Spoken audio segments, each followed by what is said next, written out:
ನೋಡಿ, ಇವತ್ತು Bengaluru to Singapore cycle ಜರ್ನಿಯ 83ನೇ ದಿವಸ. ನಾನು ಇಲ್ಲೇ ಟೆಂಟ್ ಹಾಕಿದ್ದು. ಈ ನಾಯಿ ಮಾತ್ರ ಸಿಕ್ಕಾಬಟ್ಟೆ ತಲೆ ಕೆಡಿಸ್ತಾ ಇತ್ತು ರಾತ್ರಿಯಿಂದ. ದಾರಿಲಿ ಸಿಕ್ಕ ವಿಯೆಟ್ನಾಮೀಸ್ ಸೈಕ್ಲಿಸ್ಟ್ಗಳು ಕೈ ಕುಲ್ಕಿ ಫೋಟೋ ತಗೊಂಡ್ರು. ಊಟ ಹುಡುಕೊಂಡು 2 ಹೋಟ್ಲಿಗೆ ಹೋಗಿದ್ದೆ. 2 ಕಡೆ ಕೈ ತಿರ್ಸ್ಬಿಟ್ಟು ಊಟ ಇಲ್ಲ ಅಂತ ಹೇಳಿದ್ರು. ಊಟ ಸಿಕ್ಕಿಲ್ಲ ಅಂತ ಹಂಗೆ ಉಪವಾಸ ಇರೋಕ್ಕಾಗಲ್ಲ. ಅದಕ್ಕೆ ಹತ್ರದಲ್ಲಿದ್ದಂಥ ಒಂದು ಬೇಕ್ರಿಗೆ ಹೋಗ್ಬಿಟ್ಟು ಒಂದು ಬನ್ ತಗೊಂಡು ಅದನ್ನ ಸಾಸ್ ಜೊತೆ ಹಚ್ಕೊಂಡು ತಿಂದೆ. ಬನ್ ತಿಂದರೆ ಬಿಂದಾಸಾಗಿ ಇರೋಕ್ಕಾಗಲ್ಲ ಅಂತ ನಂಗೆ ಗೊತ್ತಿತ್ತು. ಅದಕ್ಕೆ ಹಣ್ಣಂಗಡಿಗೆ ಹೋಗ್ಬಿಟ್ಟು ಒಂದಿಷ್ಟು ಹಣ್ಣೆಲ್ಲ ತಗೊಂಡೆ. ಹಣ್ಣಿನ ಅಂಗಡಿ ಓನರು ನನ್ನ ಸೈಕಲ್ ಒಂದು ಟ್ರಿಪ್ ಟ್ರಯಲ್ ನೋಡಿದ್ರು. ಬೆಟ್ಟ ಗುಡ್ಡೆಲ್ಲ ದಾಟ್ಕೊಂಡು ಮುಂದೆ ಬಂದರೆ ನಾನು ಬ್ಯಾಕ್ ಸೈಡ್ ಬ್ರೇಕಲ್ಲಿ ಸೌಂಡ್ ಬರ್ತಿತ್ತು. ಅದನ್ನು ಸರಿ ಮಾಡಿದೆ. ಪಕ್ಕದ ಮನೆ ಅಣ್ಣ ನನ್ನ ಪಾರ್ಟಿ ಕರೆದ್ರು. ಅಲ್ಲಿ ಹೋಗ್ಬಿಟ್ಟು ಒಂದಿಷ್ಟು ಸ್ನ್ಯಾಕ್ಸ್ ಎಲ್ಲ ತಿನ್ಕೊಂಡೆ.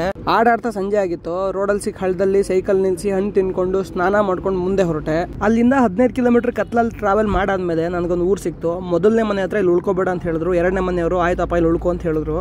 ಹಾಗೆ ಅವ್ರ ಮನೇಲಿ ಇದ್ದಿದ್ದು ಮಾಂಸ ಸ್ವಲ್ಪ ಅನ್ನ ಹಾಕ್ಕೊಟ್ರು ಊಟಕ್ಕೆ. ನನಗೆ ಮಾಂಸ ತಿನ್ನೋದು ಸಿಕ್ಕಾಬಟ್ಟೆ ಕಷ್ಟ ಆಗ್ತಿತ್ತು. ಹಾಗಾಗಿ ನಾನು ಮೊಟ್ಟೆ ಫ್ರೈ ಮಾಡ್ಕೊಂಡು ತಿಂದೆ. ಇನ್ನು ಸ್ಕೂಲ್ ಬಿಲ್ಡಿಂಗಿಗೆ ಸುಮಾರು 1,07,000 ರೂಪಾಯಿ ಹಣ ಸಂಗ್ರಹಣೆ ಆಗಿದೆ. ನೀವು ಕೂಡ ಡೊನೇಟ್ ಮಾಡ್ಬೋದು. ಇನ್ಸ್ಟಾಗ್ರಾಮ್ ಬಯೋನಲ್ಲಿ ಲಿಂಕ್ ಇದೆ. ಅದರ ಜೊತೆಗೆ ಇನ್ಸ್ಟಾಗ್ರಾಮ್ ಹೈಲೈಟ್ಸಲ್ಲಿ ಕೂಡ QR ಕೋಡ್ ಇದೆ. ನೀವು 2 ಕಡೆ ಡೊನೇಟ್ ಮಾಡ್ಬೋದು. ಎಲ್ರಿಗೂ ಧನ್ಯವಾದ.